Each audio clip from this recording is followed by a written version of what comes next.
વલસાડમાં જે ગયા અઠવાડિયે પૂર આવ્યું અને દરેક જગ્યા પર નુકસાન થયું ત્યારે અત્યારે આપણે ઊભા છે પારડી સાંઢપુરની પ્રાથમિક શાળા છે, ગુજરાતી પ્રાથમિક શાળા, ત્યાં આગળ આપણે ઊભા છે અને અહીંયા પણ ખૂબ જ મોટા પાયે નુકસાન થયું છે. ભારે વરસાદના કારણે, રેલના કારણે અમારી શાળાની અંદર સંપૂર્ણ સાહિત્ય નુકસાન પામેલ છે. સમગ્ર દફતરો બોળાઈ ગયા. 150 કિલો ચણા, 150 કિલો ઘઉં, ચોખા અને તુવર દાળ અને તેલના 2-4 ડબ્બા હતા અને મરી મસાલા બધું જ પાણીમાં નાશ પામ્યું. સ્થાનિકમાં અમારા ગ્રામ પંચાયતના સરપંચ સાહેબ જે છે ભોલાભાઈ, એમનો ફૂલ સપોર્ટ અમને મળી રહ્યો છે. આ વીકમાં ગાંધીનગરથી ટેક્સ્ટ બુકો દરેક બાળકોને મળી.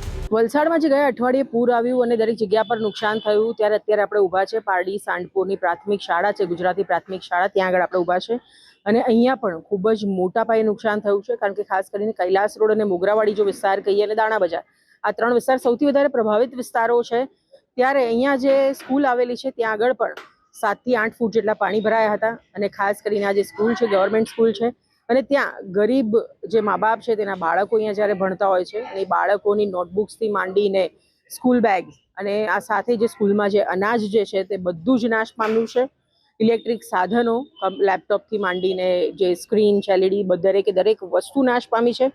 વાત કરીએ અહીંના પ્રિન્સિપલ સાથે કે જે પૂર આવ્યું તેમાં સ્કૂલમાં શું પરિસ્થિતિ સર્જાઈ હતી. વલસાડમાં જે ગત અઠવાડિયામાં જે પૂર આવ્યું તેમાં સ્કૂલની શું પરિસ્થિતિ હતી અને કેટલું નુકસાન થયું છે સ્કૂલમાં?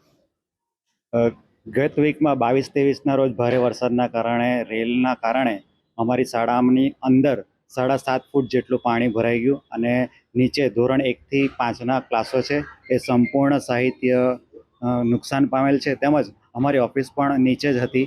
એમના સમગ્ર દફતરો બોળાઈ ગયા. લગભગ 12 કલાકથી પણ વધારે સમયમાં પાણીમાં ડૂબેલા હોવાથી હાલ એ બધા જ દફતરો નાશ પામેલા કહી શકાય. અત્યારે થોડા ઘણા સૂકવીને અમે કામ ચલાવી રહ્યા છે, પણ પ્રિન્ટર, લેપટોપ, કોમ્પ્યુટર, અમારો આરો પ્લાન્ટ, કુલર તેમજ અમારી LCD સ્ક્રીન, આવી ઇલેક્ટ્રોનિક્સ તમામ વસ્તુઓ અત્યારે ભારે નુકસાન થયેલું છે.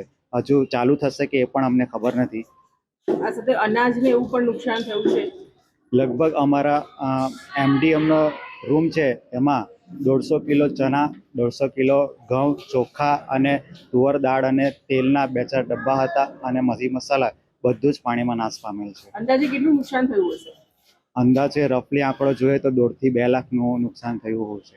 સરકાર તરફથી કયા પ્રકારની સહાય તમને કરવામાં આવી? આ પૂરની બાદ અમારા તાલુકા પ્રાથમિક શિક્ષણ અધિકારી, જિલ્લા પ્રાથમિક શિક્ષણ અધિકારી BRC સાહેબ, CRC સાહેબ દરેકો અહીંયા આવીને મુલાકાત લીધી, અમને માર્ગદર્શન આપ્યું છે. તેમજ એમણે એમ પણ કીધું છે કે આ વીકમાં ગાંધીનગરથી ટેક્સ્ટ બુકો દરેક બાળકોને મળી જશે અને આવી રહી છે.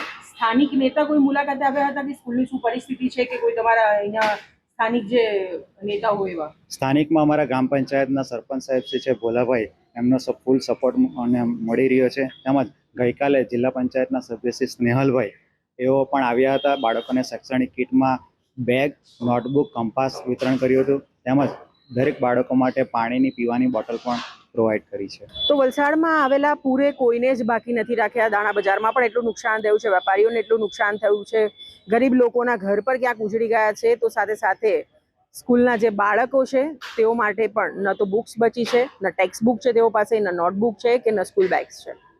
એટલે દરેક જગ્યાએ આ જે પૂરનો જે વિનાશ છે તે ક્યાંક દેખાઈ રહ્યો છે અને હાલ તો ઘણી બધી સંસ્થાઓ અત્યારે આગળ આવીને હેલ્પ કરી રહી છે. ત્યારે ઘણી બધી સંસ્થાઓ હજુ પણ વલસાડમાં કાર્યરત છે. તેઓને પણ ખાસ જણાવવાનું કે આ બાળકોને નોટબુક્સની ખાસ કરીને જરૂરિયાત છે. બાકી ગવર્મેન્ટ દ્વારા ટેક્સ્ટ બુક ને બધું તો હાલ પ્રોવાઈડ કરવામાં આવી રહ્યું છે.